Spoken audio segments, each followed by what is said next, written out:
Hello and welcome to the WBB Mason Coaches Report with head women's basketball coach Krista Kilburn-Steveskey. Welcome, Coach. Thanks, Stephen. We're entering the postseason mode of the show. We'll recap the conference tournament just passed and then the upcoming WNIT. Coach, last week you traveled down to Upper Marlboro, Maryland for the CAA championship.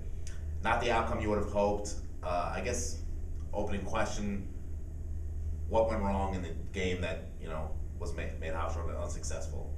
Yeah, I've had several days here and a couple times to watch the film, and it just a battery of things. I mean, I think when you go back and look at it, was playing, certainly want to win every game that we play, and I think at times we just let it overwhelm us a little bit, and we were playing not to lose the game instead of playing to win the game. And you felt every moment, for me personally, that we knew that we could handle this game, and it's just unfortunate that we didn't defend as well. Let them give up 94 points, and just fell short to a goal that was a big goal for us. I mean, obviously, and it was a tough one to have to take on the chin. You did score 87 points. I mean, there are some positives to take out of the game. You got a great offensive effort from Candace Bond, who you probably haven't gotten that quite of effort. That's a career high game for her. Shantae Evans gave you 21 and 10. Right. So there was definitely positives you can take that as you move forward. Well, and we did, and we talked about that as a team. I mean, I had been challenging Candace Bond the last 3 weeks of this season. The potential that she has and how great. I think you said even earlier in one of our post games, like Candace Bond, we're 7-1 when you're scoring in double figures.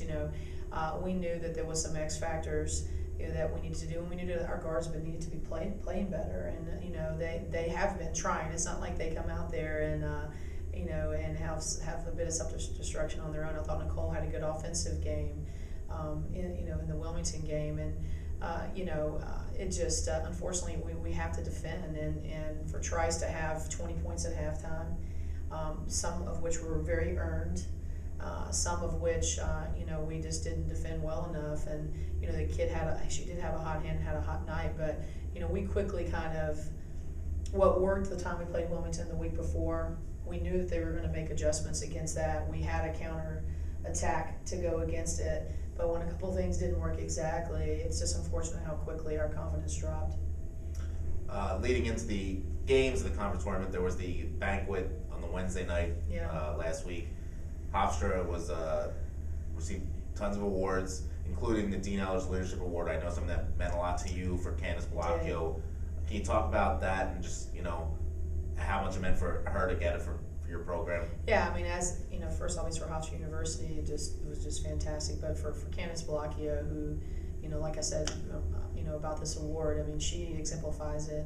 She's been the foundation of our program.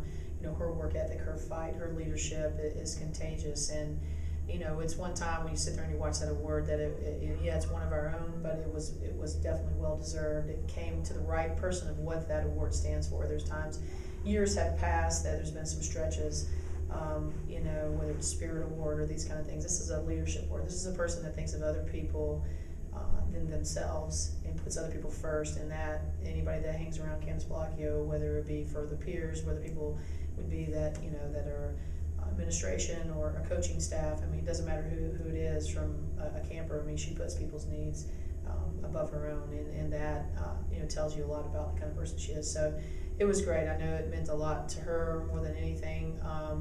And then I know she was all smiles when she got an All-CAA team, and that hasn't happened in her career. So it was a great night for Hofstra. Shantae Evans got first team All-CAA.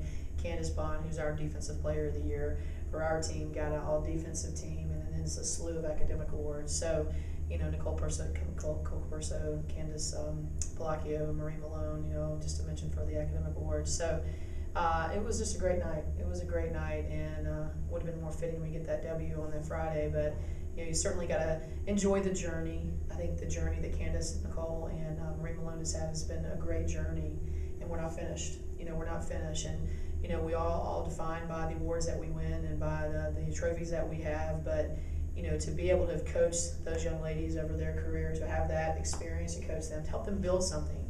This is only the fourth postseason in the school's history. There's an element of getting over the hump.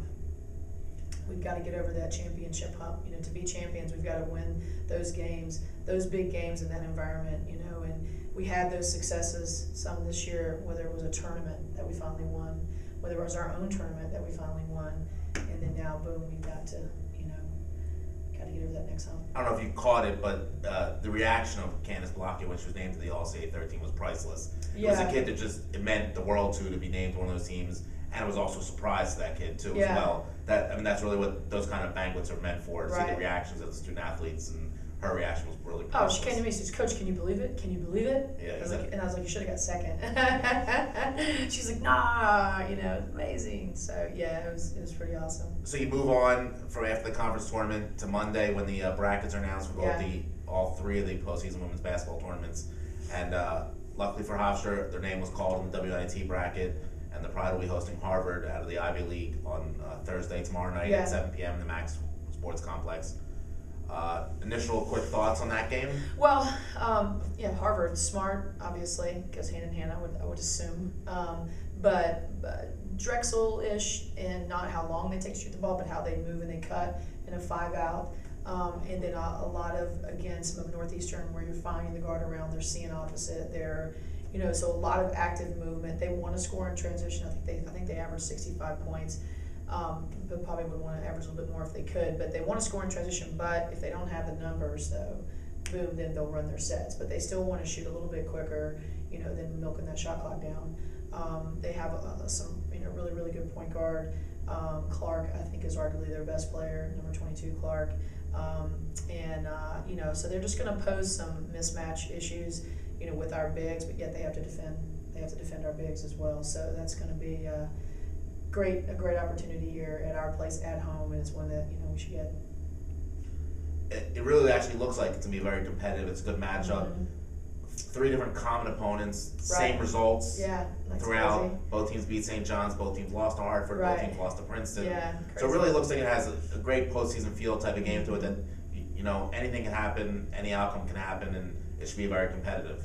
Yeah, it is. You know, you talk about what Candace's reaction was when she got the All-CA team. She was near meltdown mode when it was announced that, you know, we were going to be hosting one on Thursday here because, you know, so many emotions I think ran through her. You know, obviously wants some redemption for the last game, you know, that she played, and she knows that she could have played better for us. And, you know, like I said, she always gives 100%. But I mean, just that reaction, I thought the whole team just gravitated right to her because she just had a slew of emotions. So they're ready. Our team's ready. They're ready for just really a clean slate to kind of just wipe all this out of us and then just take care of business on Thursday. You know, they know we have what it takes to do it, and they really, I think, it's hit them. I don't realize they knew how close we were. You know, and you can say, well, if you know, they knew it going in. This is one year that we actually did tell them a little bit more about like things that are at stake, and I don't think we responded as well this year when, you know, the pressure cooker was on. But then there was times we did the must wins, like at Mason, must win Drexel at Drexel. You know, so we've had those must wins where we did, you know, get over that hump. But so I think kind of the lid has been lifted off of us pressure. Everybody's smiling a little bit more and need to be. You know, I know they're excited about this Thursday, and I think when they look up there at the banners and go, wow, there's only, you know, been 3, this will be the 4th. You know we've done a lot of good things, and we can't, you know, hang our hat on and you know, worry about any of the losses that have occurred. Obviously, this is not the first go around for your program in the postseason, and you're never look ahead of the opponent right in front of you. But how do you handle the quick turnarounds in these type of tournaments? Is there already somebody in the office preparing for Quinnipiac and Temple? How do you handle those quick turnarounds? Yeah, my assistants, they have been working diligently, and Coach Farrar has been, you know, on top of Harvard. I think Mike Gibson is one that deserves a lot of credit right now because he was here until the wee hours of the night trying to get his hands on everything and just planning ahead. So it's been crazy. They've been going 90 miles per hour. So I know that Coach Nettie was in there working on Temple, and I was like, I got one here. And I was calling her in yesterday. She's like, I got Temple. I was like, go ahead, I'll finish watching, you know, Harvard here. So I've been just, you know, watching a lot of game film while these guys have been screwing around, you know, taking care of everything else. You're actually preparing for 2 opponents, one which you'll never see. Right. In the event you're able to get past Harvard. Exactly. What do you look for out of your team tomorrow to be successful? What are the keys to tomorrow's game? You know, I mean, there's just no argument. We have the defending penetration from our guards has not been a good thing. It has got to be, done way better than relying on so much help from Marie, because now, or from Shantae, because now, the people that they're guarding can shoot.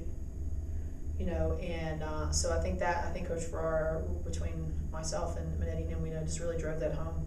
That you're capable of defending. You're going to have help, but that is going to be a kicker, because they want to drive and kick. They want to drive and kick. So obviously, I'm talking about defense.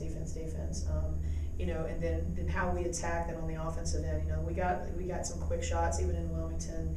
That were just really out of sync. I mean, we've had Caitlin Loper getting back from injury, not really playing herself, as well. I think Andrea Thomas is back healthy for me now. She was hampering the injuries, going into the CAA tournament. But I mean, really Caitlin Loper was, so she's, to me, getting back to herself. And, then we're strong as ever with Candace Bond and Blockio and Marie and Shantae. So, I mean, the core there is ready, and then the support group has been, up and down a little bit, but they seemed really ready the last, day of practice here about, a little bit of redemption, especially with the younger ones, and not realizing how close we really were and the impact that they could have if they would just embrace their roles, and to be a big time program, people have roles, that's where when you get really talented and you start having great things, we have roles, and the better that people can be in that part, the better we're going to be, and that's why we were so good in the beginning too.